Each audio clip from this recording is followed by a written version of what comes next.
எது சரி எது தப்புன்னு சொல்றதுக்கு இவங்க யாரு? இவங்க உன் அண்ணி தானே, அம்மா இல்லையே. எல்லாத்துக்கும் ஒரு கருத்து சொல்ல வந்துடுறாங்க. மீனா, ஜீவா என்ன பண்ணிட்டு இருக்க நீ? இங்க முள்ளு சந்தோஷமா இல்ல, கதிர சந்தோஷமா இல்ல, யாருமே சந்தோஷமா இல்ல. அவங்க யாருக்குமே பிடிச்ச வாழ்க்கை கிடைக்கல. உனக்கு தான் கிடைச்சிருக்கு.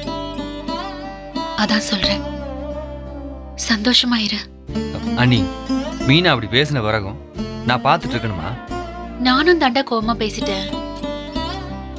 எல்லாமே என் தப்புதான். நான் பொறுமையா மீனா கிட்ட பேசிருக்கலான்னு தோணுது. அவ ஏற்கனவே என் மேல கோவமா இருக்கா. இப்போ இந்த கோவமும் சேர்ந்து இன்னும் ஜாஸ்தி ஆயிருக்கும்.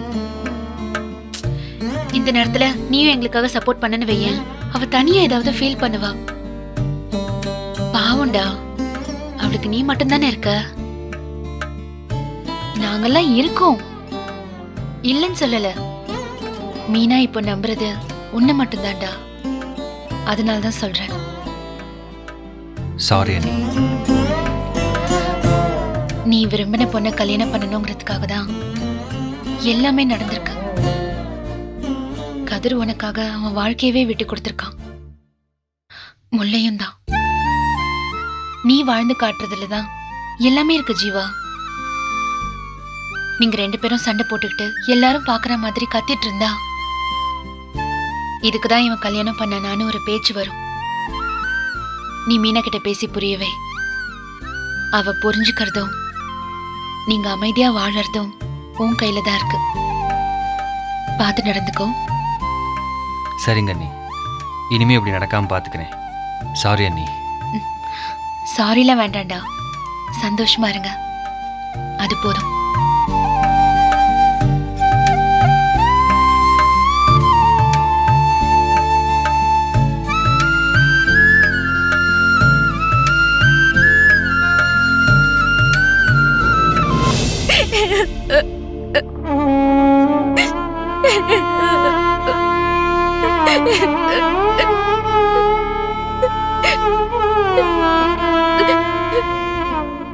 முல்லா, சாரி முல்லா. மீனா அப்படி பேசினது தப்புதான். நான் சாரி கேட்டுக்கிறேம்மா. அழாதம்மா, எனக்கு ரொம்ப கஷ்டமா இருக்கு. ஏங்கா, நான் என்ன தப்பு பண்ணேன்னு எல்லாருமே என்ன திட்டுறாங்க. நீ என்ன தப்பு பண்ண? நீ ஒரு தப்பும் பண்ணல. என்னால முடியலக்கா, சத்தியமா முடியல.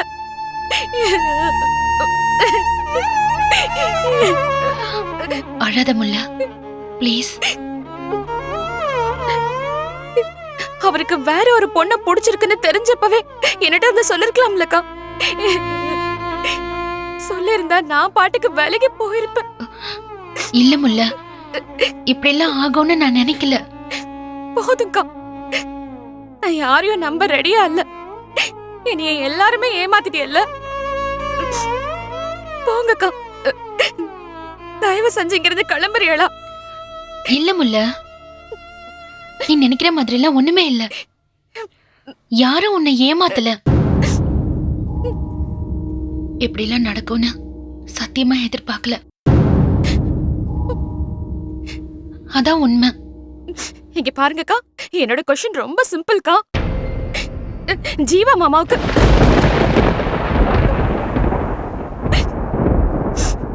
ஜீவாவுக்கு வேற ஒரு பொண்ணு பிடிச்சிருக்கு, உன்னை அவருக்கு பிடிக்கலன்னு என்கிட்ட சொல்லிருக்கலாம்லக்கா. நானும் பைத்தியக்காரி மாதிரி ஜீவா ஜீவா ஜீவான்னு சுத்தி இருக்க மாட்டேன்ல. நான் தான் உலகத்துல பெரிய காதலி மாதிரியும் என்னைய எல்லாருக்கும் பிடிக்கும்னு தெரிஞ்சுக்கிட்டு இருந்தேன். யாருக்குமே என்னைய பிடிக்கல, யாருக்குமே நான் முக்கியம் இல்லைன்னு எனக்கு இப்பதான் தெரியுது. அவமானமா இருக்குக்கா. முல்லா, நீ ஏன் இப்படி எல்லாம் நினைக்கிற? அப்படிலாம் இல்லம்மா. அப்படிதான்க்கா, அப்படிதான். நான் இந்த வீட்டு வாசல்ல ஈன வந்து நின்னதையும் ஜீவா மாமா முன்னாடி வளைஞ்சுக்கிட்டு நின்னதையும் நினைச்சா எனக்கு அருவருப்பா இருக்கு. யார் சொன்னாலும் சொல்லலைனாலும் நீங்க சொல்லிருக்கணும்க்கா. அடி முட்டாளே, நீ கனவுல இருக்க. யதார்த்தம் வேற என்ன சொல்லிருக்கணும்க்கா. எங்க அம்மா விட நான் உங்களை தானக்கா அதிகமா நம்பினேன். ஜீவா தான் உன் வாழ்க்கைன்னு நீ நினைச்சிட்டு இருக்கும்போது நான் எப்படி சொல்லுவேன் முல்ல? ஏன்க்கா செத்து போயிருப்பேனாக்கா? மூர்த்தி மாமா கல்யாணத்துக்கு பிடி கொடுக்காம பேசினப்பவே நீ அதை தானமா செய்ய போன. அன்னைக்கே அப்படி நான் செத்து இருந்தா இன்னைக்கு இந்த அவமானமாவது இல்லாம இருந்திருக்கும். இப்படி பேசாத, எனக்கு ரொம்ப கஷ்டமா இருக்கு. நான் இனி இந்த வீட்ல என்னக்கா செய்யணும்? தப்பு பண்ண குற்ற உணர்ச்சியில ரூம்லயே உட்காரணுமா? ஜீவா வைஃபோட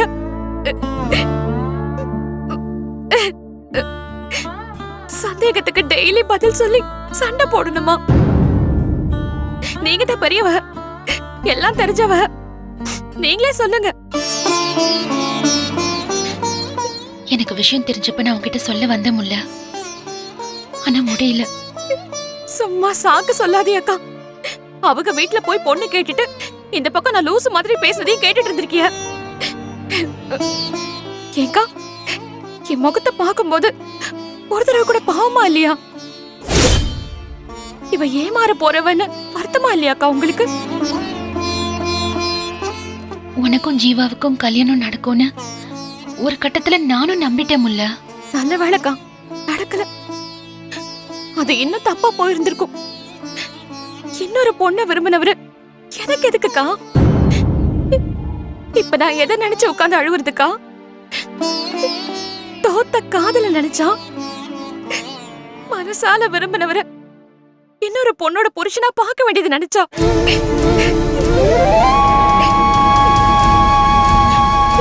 அந்த அளவுக்கு உயிருக்கு உயிரா விரும்பினவர வெறுக்க வேண்டியது நினைச்சா?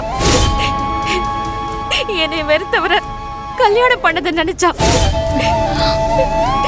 அக்கா அக்கான்னு சொல்லிட்டு சுத்தின அக்காவுக்கு நான் ஒரு காமெடி பீஸா இருந்திருக்கேன்னு நினைச்சா? நான் என்னைக்குமே உன்னை தங்கச்சியாதாமா நினைக்கிறேன். இனியும் அப்படிதான் முல்ல. நீ இதை நம்பினாலும் நம்பலனாலும் அப்படிதான். மனசு வெறுத்து போச்சுக்கா. மனசு முழுக்க ஒரு விஷயத்த ரொப்பி வச்சிருந்த. அது பலூன் மாதிரி பட்டன் உடைஞ்சா ஒரு வெறுப்பு வரும்ல, ஒரு வெறுமை வரும்ல. என் மனசு அப்படி இருக்குக்கா. விட்டுருங்கக்கா. நான் இப்படியே நடக்கிறது நடக்கட்டும்னு எல்லார் பேச்சையும் வாங்கிட்டு இப்படியே இருந்துடுறேன்.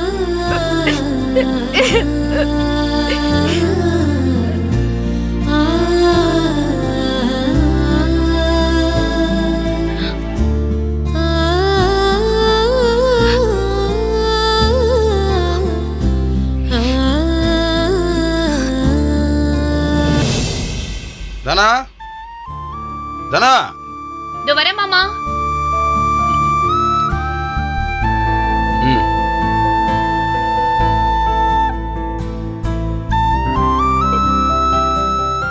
தனா, ஜீவா கடைக்கு வந்திருந்தான். அப்படியா மாமா? ஆமா தனா, ஜீவாவும் கதிரும் அங்க ஒரே பேச்சுதான், ஒரே பாசம்தான். அண்ணனா போயிட்டேன், இல்லாட்டி என் கண்ணே போட்டிருக்கும் போல இருக்குதானா?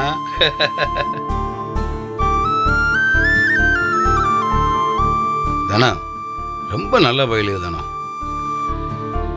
இப்படிப்பட்ட தம்பியை கிடைக்கிறதுக்கு நான் ரொம்ப கொடுத்து வச்சிருக்கணும்.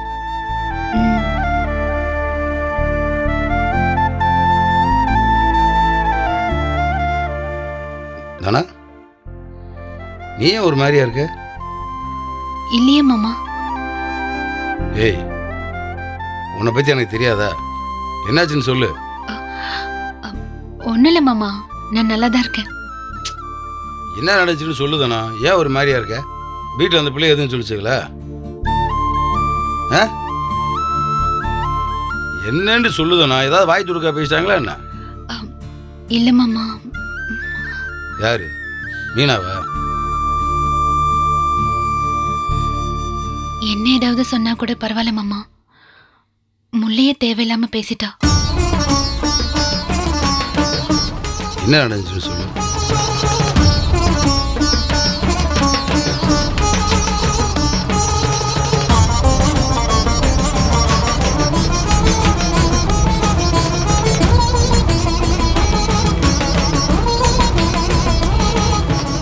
சரி, இப்போ உள்ள என்ன பண்ணுது? உள்ள ரூம்ல இருக்கா.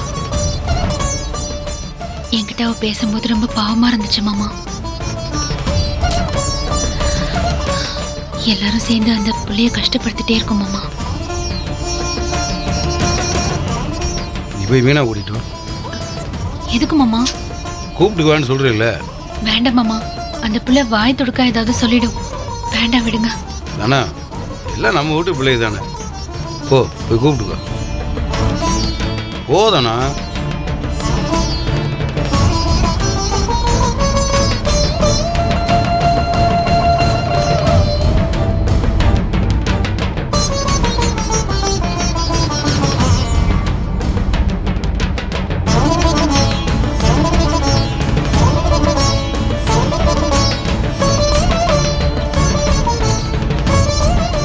வாப்பா, உட்காரு. உட்காருப்பா.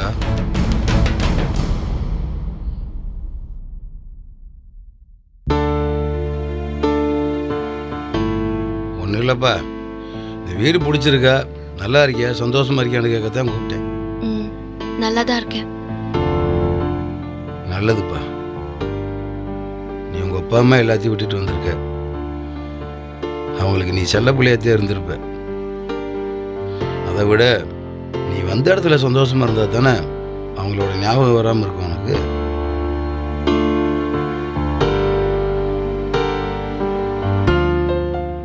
பாருப்பா, எல்லாம் சரியாயிரும். என்ன, அவங்க ஏதாவது கோவத்தில் இருக்கத்தான் செய்வாங்க. அப்பா அம்மா பார்க்கலன்னு வருத்தப்படாத. எல்லாமே போக போக சரியாயிரும். நீ எப்படி உங்கள் வீட்டில் எல்லாத்தையும் விட்டுட்டு புகுந்து வீட்டுக்கு வந்தியோ அதே மாதிரி தான் முல்லையும் வந்திருக்கு.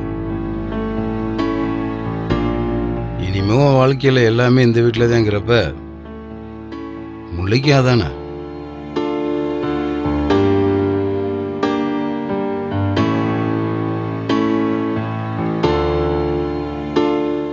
விரும்பினவனை கல்யாணம் பண்ண சந்தோஷமாவது உனக்கு இருக்கு. பாவம் இல்லை, அந்த பிள்ளைக்கு அது கூட இல்லை. இங்க நடந்ததெல்லாம் சொல்லிட்டீங்க போல.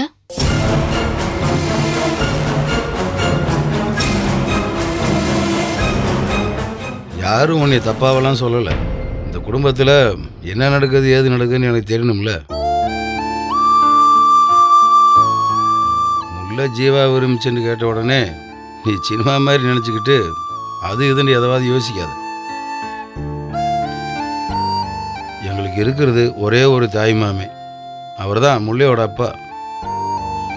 பொதுவாக எல்லா இடங்களையும் அத்தை மகன் மகன் இருந்தாலே சின்ன வயசில் எல்லா குடும்பத்திலையும் இவனுக்கு இந்த பொண்ணு தான் சொல்லி பேசுகிறதெல்லாம் சகசம்தானே. அதே மாதிரி தான் எங்கள் குடும்பத்திலையும் ஜீவாவுக்கு முள்ளண்டு பெரியவங்க பேசியிருக்காங்க. காலப்போக்கில் எங்கள் 2 குடும்பத்துக்கு இடையில பேச்சுவார்த்தைன்றதே இல்லாமல் போச்சு. ஆனால் முல்லை மட்டும் சின்ன வயசில் பேசுனதை மனசில் வச்சுக்கிட்டு ஜீவாவை விரும்ப ஆரம்பிச்சிருக்கு போல. ஆனால் ஜீவாவுக்கு அப்படிப்பட்ட எண்ணமே கிடையாது. ஜீவா உன்கிட்ட ஃபோன் பேசினப்போல்லாம் முல்லைதான் அவங்கிட்ட பேசிட்டு இருக்கான்னு நினைச்சு அவங்க 2 பேருக்கும் கல்யாண பேச்சு ஆரம்பிச்சது நான் தான் மீனா.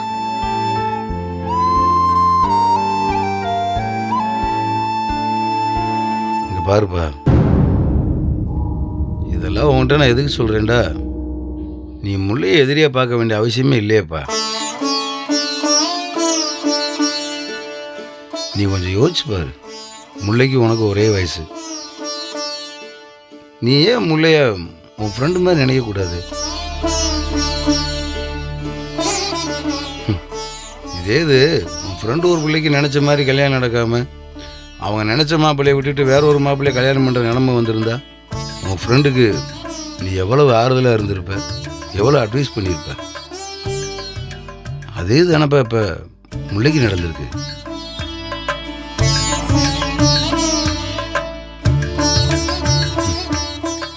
ஏற்கனவே நொந்து போய் இருக்கவங்கள நம்ம திரும்பவும் நோக்கடிக்கிறது நியாயமா?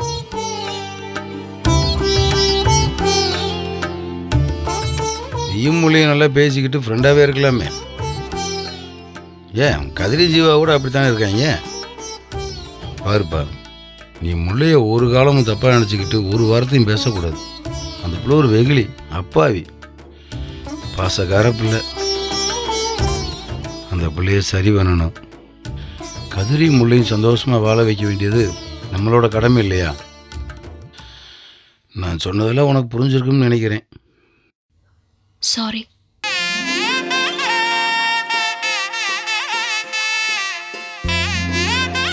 நான் பேசினது தப்பு தான். சாரி.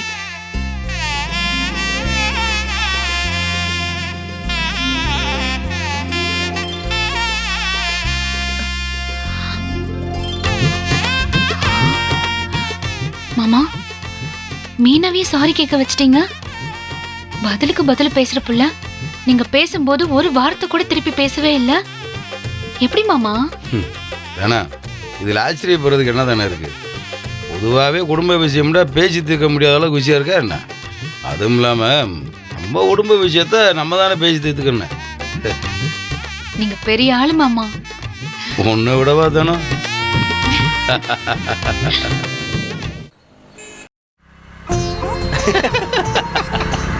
இதை பாத்தியா? எப்படி எடுக்கிறானுங்கன்னு தெரியல இதெல்லாம். ஆனா கரெக்டா தானே போட்டிருக்காங்க. இதே வேலையா இருப்பாங்களோ? என்னடா அண்ணே, போனை பார்த்து 2 பேரும் சிரிச்சிட்டு இருக்கீங்க? ம், அதெல்லாம் ஒன்றும் இல்லைண்ணே. ஆமாடா. எனத்தரா பார்த்து சிரிச்சிங்க போடலான்னு கேட்டால் உனக்கு வயசாகி போச்சு, உங்களுக்கு என்ன தெரியும்னு சொல்லுவீங்க. அண்ணே நீங்களா ஏதாவது பேசாதீங்கண்ணே. சரிங்கடா, பொங்கல் வருது. என்ன ஜீவா, என்ன பண்ணுவான்? பொங்கலுக்கு என்னண்ணே, பொங்க வைக்க வேண்டியதேன். ஏன்டா இலை, அது எனக்கு தெரியாதாடா? இல்லைடா, ஏதாவது ஊருக்கு போயிட்டு வரலாமேன்னு கேட்டேன். எந்த ஊருக்குண்ணே? என்னடா இப்படி கேட்டீங்க? அப்பா ஊருக்கு தாண்டா. ஆ, போலாம்ண்ணே. அது இல்லாமல் உங்கள் 2 பேர்த்துக்கும் தலை பொங்கல் இல்லையா? அதனால் கொஞ்சம் சிறப்பாக கொண்டாடலாமேன்னு யோசித்தேன். ஏடா பேசாமல் நம்ம கிராமத்தில் இருக்க கோயிலுக்கு போயிடுவோமா? அண்ணே கடைக்கு லீவ் ஆயிருமே. ஆயிட்டு போகுதுரா. இல்லை, லீவ் விட்டு என்னடா போயிட்டு வருவான். டேய், கடையை பார்த்துக்கிறது தான் நம்ம குமரேச மாமா இருக்காரு. அப்புறம் என்னடா?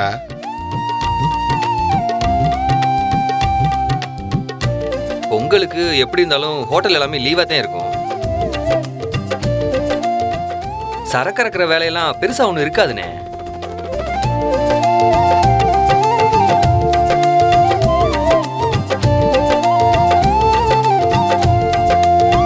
என்னாச்சு ராகதிரு? சரி நீங்கெல்லாம் போயிட்டு வாங்க, நான் கடையை பார்த்துக்கிறேன். டேய் கதிரு, என்னடா நீ வராம என்னடா? வாடா போயிட்டு வந்துடலாம். என்னடா இவன்? டேய், சும்மா ஒதுங்கி ஒதுங்கி நிற்காதடா கதிரு, சங்கட்டமாக இருக்குல்ல. காலையில் கோழி ஊறதுக்கு முன்னாடி கடைக்கு வரான்டா. அதுக்கப்புறம் ஊரே தூங்கினதுக்கப்புறம் தான் வீட்டுக்கு வரான். பகல்லையும் வீட்டு பக்கம் வரதே கிடையாது. யார் மூஞ்சிலும் முழிக்கிறது கிடையாது, பார்க்குறது கிடையாது, பேசுறது கிடையாது. உன்னை இப்படி பார்க்குறதுக்கே சங்கட்டமாக இருக்குடா. எனக்கும் தாண்டா சங்கட்டமா இருக்கு. என்னாலதே நீ இப்படி ஆயிட்டன்னு ரொம்ப வருத்தமா இருக்குடா. அண்ணே நீ என்னண்ணே செஞ்ச? அதெல்லாம் ஒன்றும் இல்லைண்ணே, விடுண்ணே. டேய் கதிரு, கொஞ்சம் கொஞ்சமாக சரியாக பாடுறா. நீ இப்படியே இருந்தீங்கன்னா முல்லை பிற வந்து உன்கிட்ட பேசும். இதாண்டா எல்லாத்தையும் சரி பண்ணி என்னாண்டு பார்க்கணும். என்னையெல்லாம் அவங்களுக்கு பிடிக்காதுண்ணே, எனக்கும் அவங்கள பிடிக்காது. நான் மூட்டை தூக்குறவன், பொட்டலம் போடுறவன். நீ எப்படிப்பட்டவன்னு உன் கூட பழகினவங்களுக்கு தானே தெரியும். நீ நல்லவன்டா. ஏன் இப்படி பேசுற? இந்த நானுதே நல்ல சட்டை போட்டிருக்கேன். என்ன செஞ்சிட்டேன்? குடும்பத்தோட மானத்தை மண்டபத்தில் எல்லார் முன்னாடி வச்சு வாங்கிட்டேன். நீதானடா நம்ம குடும்பத்தையே காப்பாத்தினவன்.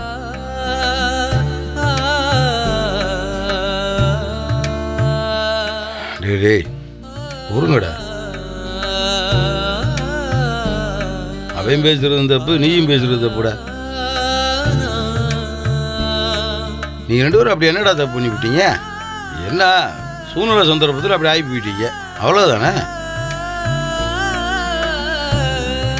டேய் தை பிறந்தா வழி வரக்கும்னு சொல்லுவாங்கல்லடா. விடுங்கடா, இந்த தை பொங்கல்ல நம்ம குடும்பத்தில் எல்லாமே நல்லது நடக்கும்னு நினச்சிக்கிறோம்டா. என்னடா போமா வேணாமா, என்ன சொல்கிறீங்க? சரிண்ணே. டேய் அண்ணன் சொல்கிறேன், அப்பயும் வர மாட்டியாடா? வரேண்ணே. அவ்வளவுதான்டா.